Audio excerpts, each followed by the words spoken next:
प्रगति कसले के गरौँ भनेर यस्तै शब्दहरूले नै हो कि साथीहरू मान्छेहरूलाई अलिकति हुन्छ नि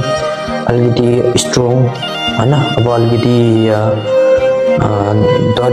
बलियो डह्रो म यहाँ छु है भनेर चिनाउनको लागि चाहिँ हो यस्तै शब्दहरूले सुन्नुपर्छ के मान्छेको दिमाग हेरेर पक्कै पनि हुँदैन है साथीहरू को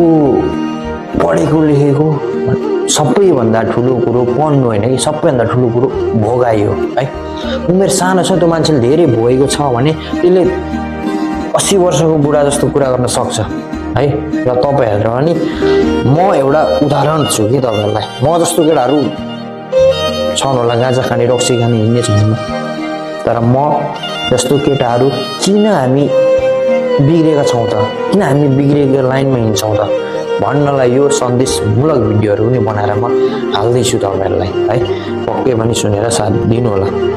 अरूका छोराछोरी बाहिर गएर धेरै प्रगति गरे भनेर मन नदुखाऊ है आमा म पनि हजुरकै लागि यो ठाउँसम्म टिकेको छु आमा यो ठाउँसम्म आइपुग्नु धेरै दुःख भोगेको छु आमा मैले सुन आमा हिजोको दिनमा 2 पैसा नदिनेहरू हुँदैछन् टाढा सम्झेको छु आमा टाढा भए नि माया धेरै छ गाडा यो चाहिँ